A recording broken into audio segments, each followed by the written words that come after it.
Let's talk about life, baby. Let's talk about you and me. Let's talk about all the truth and consciousness, divinity. Let's talk about God. Let's talk about love. Welcome to Spiritual Nerds, and I'm your host, Ninette Terhart, and today we are geeking out with Corinne Zupko. Am I saying that right? Zupko? You said that perfectly. Well, for those of you just tuning in, I'd like to share a little bit about this amazing woman. Corinne is a certified professional coach from the International Coach Academy, a licensed professional counselor in New Jersey, an education specialist of counseling specializing in meditation, a master's in counseling, and a bachelor's in psychology. Corinne says, I have a peace in my heart. And it hasn't always been this way. She used to struggle with big time anxiety, but she feels that pain is often a catalyst for growth. And also she was afraid of many things, but she was not afraid of finding her way back to peace. In the late 90s, she was given her first copy of a book, A Course in Miracles. This was when her spiritual and healing journey truly began. Corinne discovered mindfulness meditation in 2005 and then attended her first silent 5-day mindful meditation retreat in 2006, which was nothing short of transformative. I can just imagine. She teaches mindfulness to individuals, small groups, and national audiences. Corinne creates a space for people to experience the power of mindfulness for themselves. Rather than a belief system, mindfulness is an offering, an invitation to come and see for yourself how powerful it can be to simply dwell in the present moment.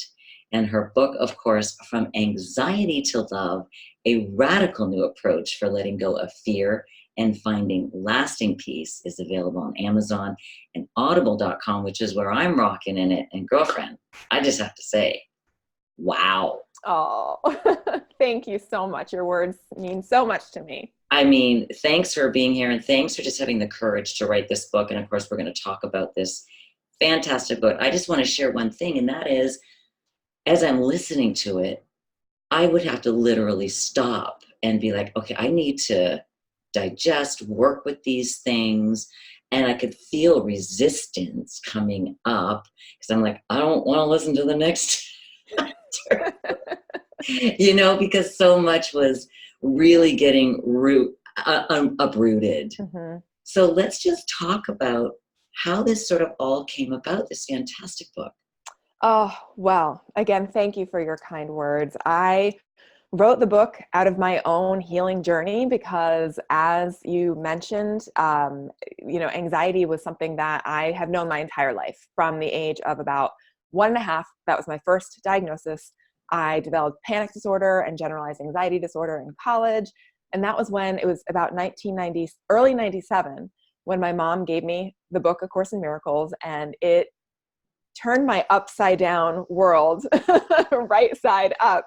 I didn't realize it was upside down beforehand, but I found that as I studied the course, I started healing. Now, we have a mistaken notion that we get on a spiritual path, we become a spiritual nerd, and like everything's going to get better. Like, the trajectory is just going to be like this, but it's not like that. It's bumpy, but the overall trajectory is up. It's vertical. So over the years of studying the course, I started finding that a lot of my fears were falling away, but my own resistance, you've spoke to resistance already, my own resistance, it surfaces for all of us because it's there. It comes up because we have to look at it. And as I kept being willing to look at it, I found myself starting to go deeper and deeper with the course in ways that I had not previously realized were even possible. And so when I went through another very bad episode of anxiety in 2009, that was when I really started healing. Now, I had already been studying the course for like 10, 11, 12 years at that point. And I really found in this 2009 period that I stopped running away from the anxiety. I started to face it and look at it with spirits. And my mindfulness practice came in very handy as well, because mindfulness is all about being with experiences, even as they're painful and challenging. So as I got better, and still to this day, I'm shocked at the things that I can do easily now that I couldn't do before. As I started noticing that I was healing, I just had to get out on paper what was helping me. And I took 6 years to write From Anxiety to Love. Similarly, from what you just described, my own resistance would come up. I'd sit down to write and I'd get thirsty, I'd get hungry, I'd have to check Facebook, I'd have to check email, I'd have to get up to do something. So it was, I opted to not fight myself. I kind of just rolled with it for a long time, but there was a burning desire in me to share, to get out onto paper what was helping me. And I didn't know what would come of it. I felt like it would probably turn into something I didn't know what. I planned on self-publishing, but then one thing just happened and another, and very quickly it turned into, a publishing deal and an opportunity where the book was born through a publisher. So it came, to answer your question in a nutshell, the book was born out of my own healing journey as a Course in Miracles student, healing from anxiety. I mean, and we're so grateful that you did. I mean, these quotes in your book from David Hoffmeister and Alan Cohen, I mean, it's just amazing that I think the beauty of it, I was talking to my girlfriend Linda about it because she told me about your book. Okay. And she was saying, she was reading me the quotes. And as I'm listening to the book, I feel like what is happening is you're taking something like the Course in Miracles and really being able to lay it out in a way that if someone isn't reading the book, might just want to start reading the book. And similar to Gary Renard's book, Disappearance of the Universe, that's the book I read or listened to prior before I started getting into Course in Miracles. So I feel that your book has that quality where people are going to read that and go, I got to start reading Course in Miracles. Because Course in Miracles is huge. It's, Yeah, it is. It's like, wow, what's this big thing that is hard to understand? And that was my goal in writing, is wanting to make it as simple and as accessible as possible for just that reason that you described. And actually I've gotten feedback from a number of people who have felt like, okay, I want to get a Course in Miracles now, or I just bought it because of your book. So it was definitely a portal of entry into this pathway for those who feel called. 100%. And so one of the things I wanted to talk about from the book is I loved, are you willing to be willing? And I think that's a really important point. Can you chat a little bit more about how that sort of presented itself for you? Yeah, so that actually was born out of, I think, a conversation with my mom, because my mom is a dedicated Course student also, which I'm so grateful for. And we talk about the Course, we talk about all of this. And so years and years and years ago, this idea of willingness, which is to me a softness around what you believe, what you think. Willingness is a desire to just have an open mind, to be open to experiencing change and shifts and love. And with willingness, to be willing, there has to be a level of honesty, actually a level of radical honesty, I would say, because if we are in a situation, let's say we're dealing with somebody difficult at work, common example, and let's say it's a boss and they're giving us a hard time. I can ask myself, am I willing to see that boss differently? And if I'm being radically honest, the answer might be no. Like, they're being a schmuck. I don't want to be willing to see them differently. Okay. Well, if I'm not willing to see them differently, am I willing to be willing to see them differently?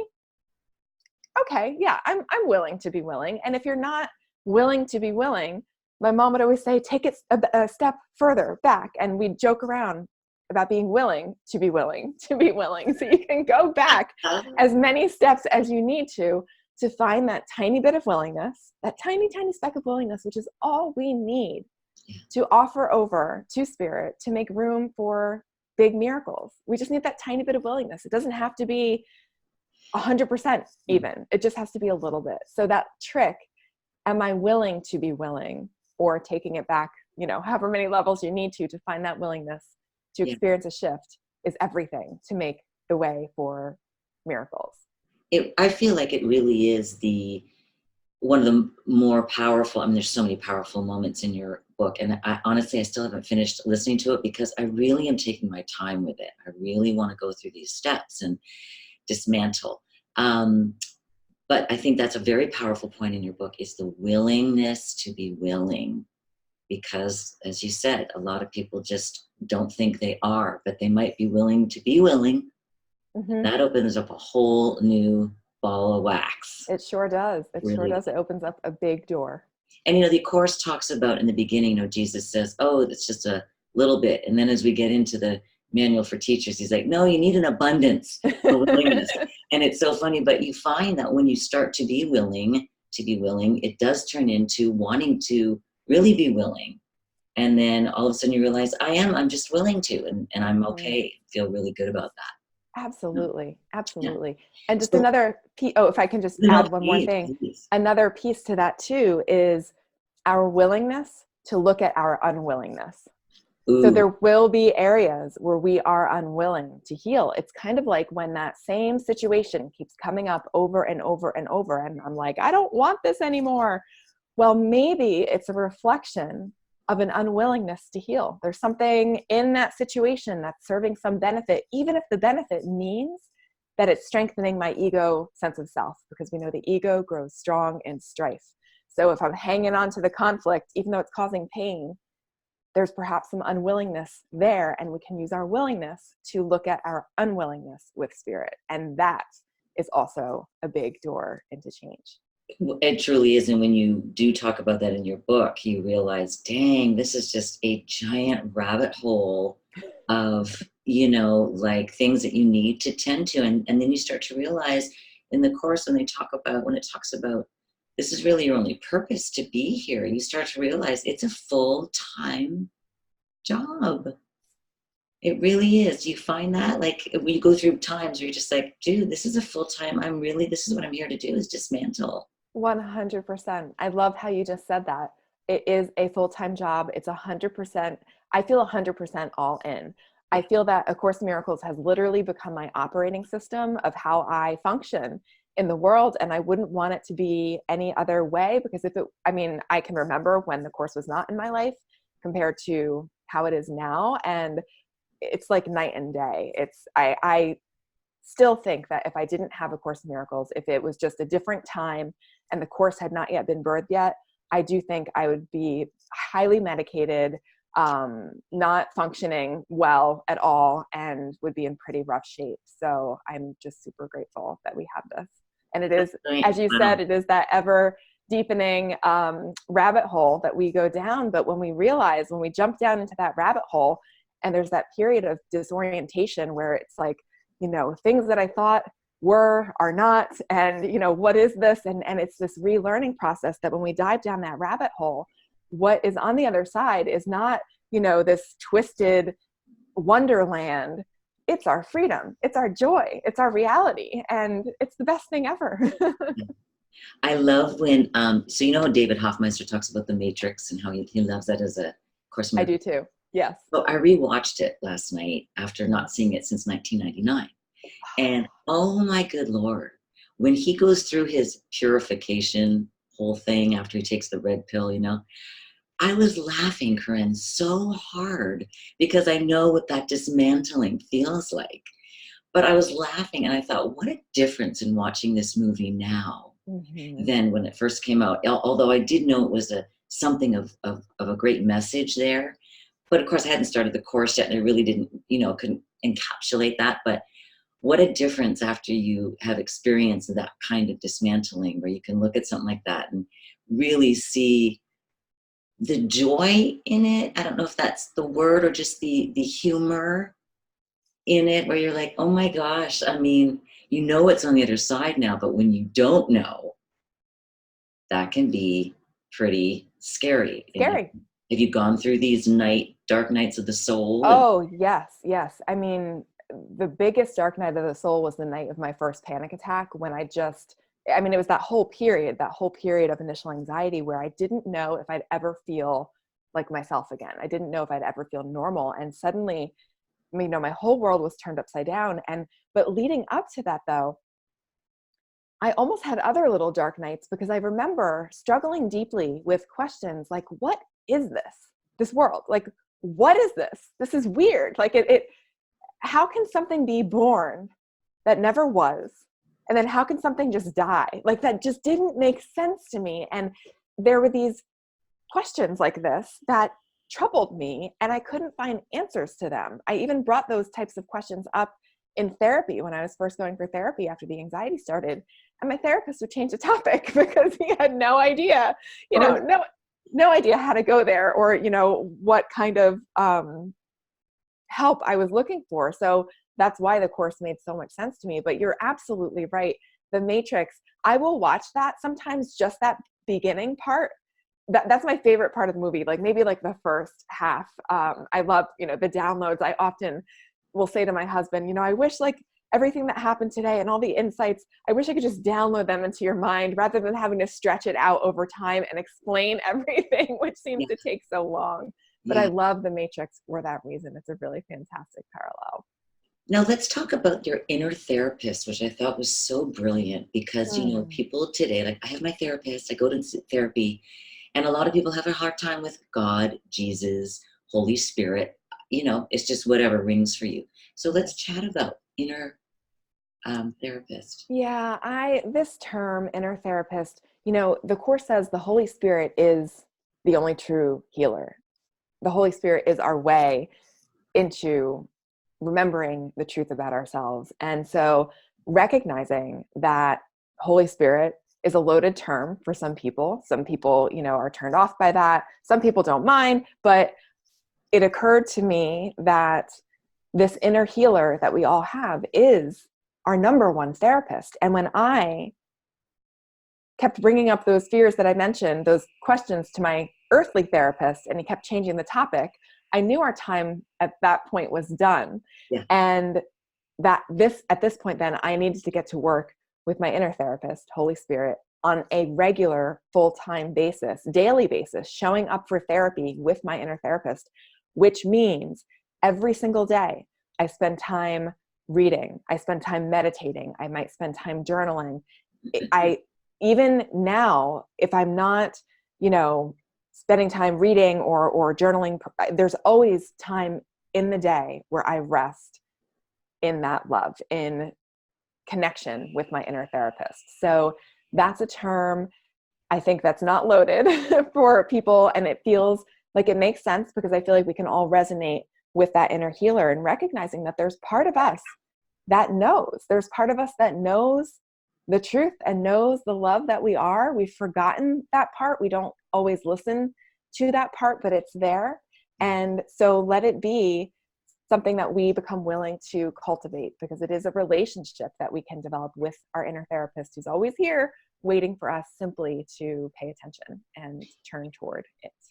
That's beautiful. And also just the consistency of it. I always try to share with friends that are kind of moving along on this path, like the consistency of it. It's kind of with anything, it will start to click, and you will start to completely nestle in that place and know that that's a place of trust. And you can call it whatever you want. You can call them Joe, Bob, or Sally. Exactly. But I do love Doesn't matter. I love that term because I think that will resonate for a lot of people. And also, I think it's important too, it's a reminder that true healing is at the level of the mind. It happens within.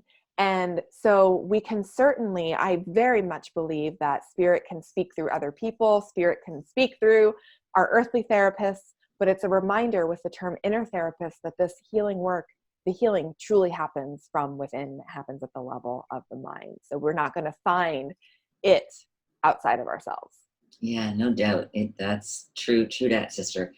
I have a question for you, and that is, a rainy day for Corinne is now obviously something very different. Can you share a little bit of how that would sort of unfold for you? So do you mean like a bad day? Yeah, what we would consider like a rough going. Yeah. Oh, I love that question. So first of all, it's rare, mainly because I don't define them anymore as like bad days, or, I have challenges arise for sure, but I don't I don't ever say I'm having a bad day or I'm having, I don't label it as such. I always go to like the learning opportunities are really kicking up today. The opportunities to grow, the opportunities to learn are presenting themselves left and right today. And I'd much rather stay in that mindset, because what does that mean then? It means we have tons of opportunity for growth today. So when I'm having those off days, I do something very specific. What I do is I stop and ask, what do I need to see? What do I need to look at? Is there somewhere when I got off the path where I need to go back to just to look at? And I'll give you a very specific example. I had a day once, again, I don't have days like this often, but I had a day not too long ago where everything was going wrong. Everything I touched broke. I dropped my smoothie for breakfast all over the floor. My newly planted peach trees, a squirrel knocked every peach off of the tree, like all the baby peaches that I was so excited to have that season. Squirrel knocked them all off. I was finally like so fed up. I was like, let me go up to the beach. My husband was working there at the time. It was over the summer.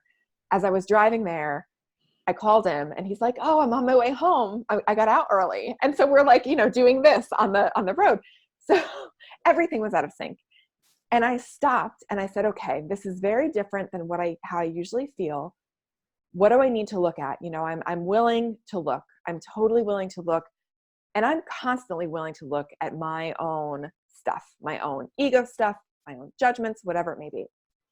And what came up in my awareness very quickly was that about a day or two before that, there was something happening in the United States. It was a political situation, which can get us all fired up on either side. It's a whole ego playing ground.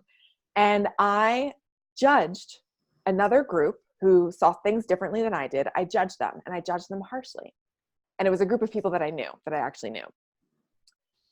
I, at that time, did not think or see that judgment could have any effect.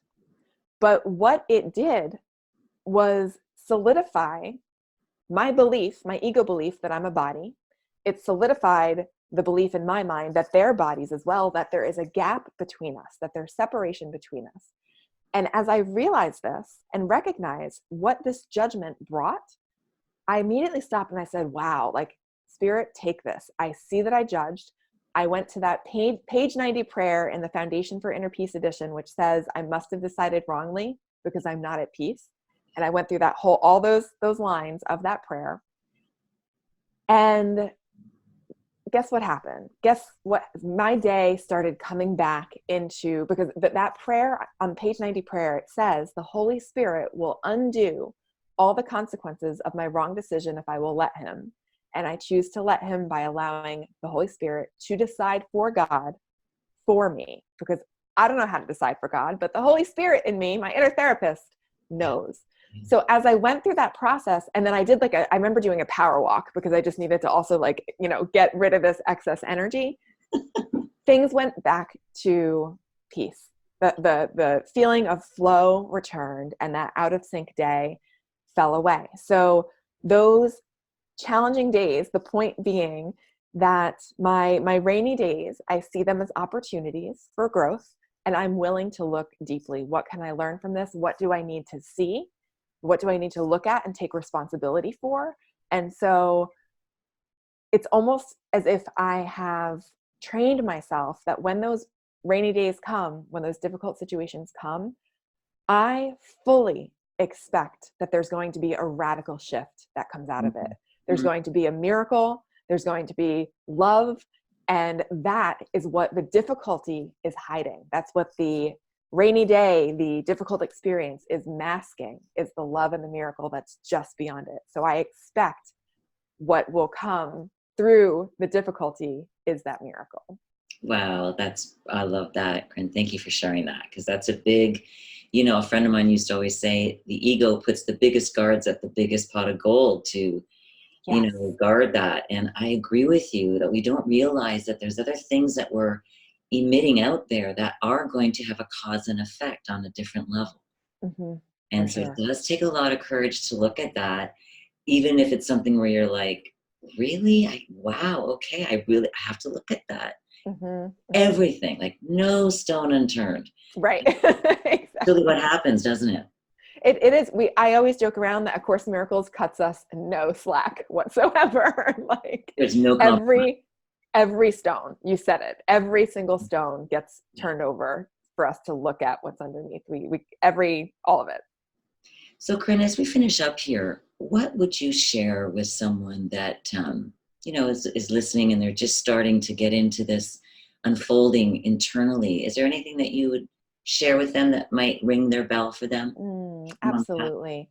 I would say a few things. Number one, the journey is worth it.